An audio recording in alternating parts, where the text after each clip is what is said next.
वित्त वर्ष 2024-25 का अंतरिम बजट यानी इंटरिम बजट की घोषणा हो चुकी है और बिल्कुल ही संतुलित बजट ये कहा जाएगा। और इस बजट के अनाउंसमेंट के बाद बाजार भी काफी संतुलित नजर आ रहे हैं। लेकिन बजट की बड़ी बातें या बजट की हाइलाइट्स या टॉप कौन सी हाइलाइट्स और अनाउंसमेंट्स हुए, ये सबसे पहले आपके लिए जानना जरूरी है। और जैसे कि हम हमारे लगातार बजट के टेकअवेज में आपको बता रहे थे, दो चीजों की हमने बात भी कही थी, फिस्कल डेफिसिट यानी कि वित्तीय घाटा और केपेक्स, और दोनों पर ही अनाउंसमेंट्स होते हुए नजर आए हैं। चलिए क्विकली आपको बता देते हैं। इनफैक्ट केपेक्स की अगर बात करें, इस इतिहास का सबसे बड़ा केपेक्स जो है अनाउंस होता हुआ दिखा है। आइए क्विकली बताते हैं सबसे पहले क्या कुछ देखने को मिला। अगेन टैक्स दरों की अगर बात करें, टैक्स दरों में कोई भी बदलाव नहीं। वित्त मंत्री निर्मला सीतारमण जी ने अपनी बजट स्पीच में टैक्स दरों की बात की, केपेक्स की बात की, फिस्कल डेफिसिट की बात की, डेवलपमेंट एंड ग्रोथ विकास की बात की। और इसमें सबसे पहले टैक्स दरों से शुरुआत करेंगे क्योंकि आम इंसान के पते की बात है ये। और टैक्स दरों में कोई बदलाव नहीं, निवेशकों पर टैक्स ना बढ़ाया जाए, ये ऐलान होता हुआ देखने को मिला है। तो क्लियरली इस पर खास तौर से इंपॉर्टेंस थी और इस पर एक अनाउंसमेंट भी होता हुआ दिखा। अब बात करते हैं वित्तीय घाटे की, फिस्कल डेफिसिट की। फिस्कल डेफिसिट को सरकार काबू में करें, ये कह सकते हैं हिदायत, या ये काफी हद तक हम बात भी कर रहे थे। बजट हाइलाइट्स जब हम आपको दे रहे थे, हम कह रहे थे कि फिस्कल डेफिसिट को काबू में रखने की काफी ज्यादा जद्दोजहद है और इस पर कुछ अनाउंसमेंट हो गया और इस पर अनाउंसमेंट आए हैं। क्या अनाउंसमेंट आए हैं?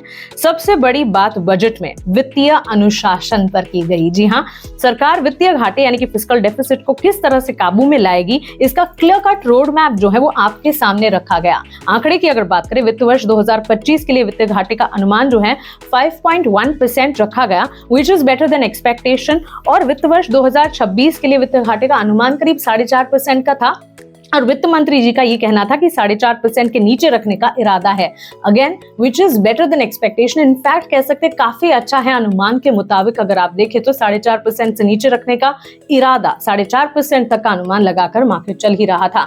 ये बात है जो कि बाजार को काफी हद तक पसंद आ सकती है।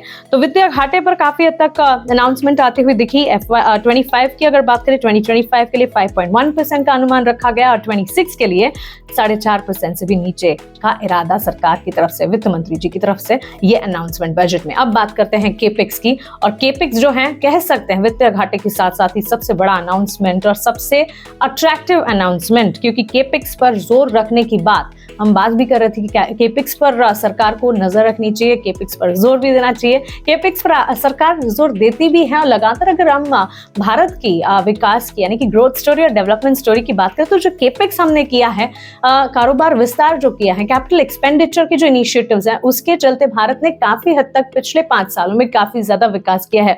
और इस बार भी केपेक्स पर सरकार का जोर रहा। किस तरह से?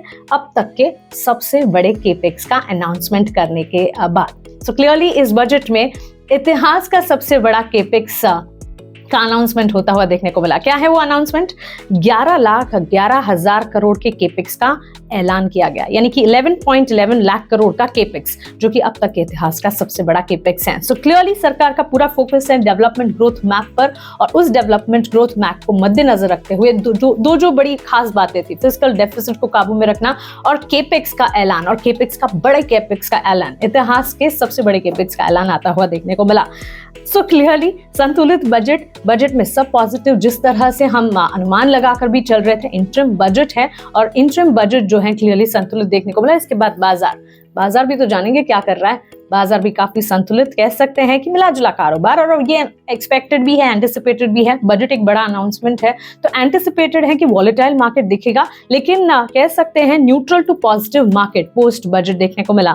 क्योंकि अगर इंडेक्सेस की बात करें, निफ्टी करीब 21,730-750 के इर्द गिर्द घूमता हुआ, एक रेंज में घूमता हुआ देखने को मिला। बैंक निफ्टी 45,960 के आसपास घूमता हुआ और सेंसेक्स में करीब 65 पॉइंट्स की बढ़ोतरी immediately after the budget announcement देखने को मिली। 71,817 के लेवल्स के आसपास इस वक्त ये घूमता हुआ। सो न्यूट्रल टू पॉजिटिव मार्केट, क्योंकि संतुलित बजट। क्लियरली संतुलित बजट से जुड़ी सारी की सारी बारीकियां, हाइलाइट्स तो हम आपके सामने रख ही रहे हैं, लेकिन थोड़ी ही देर में देवेंद्र चोकसी से भी जुड़ेंगे, उनसे समझेंगे कि बजट का पूरा सार वो कैसे समझते हैं, बजट की एनालिसिस उनकी तरफ से क्या है और बाजार में कहां नजर रखनी चाहिए। आप जुड़े रहें हमारे साथ। नमस्कार।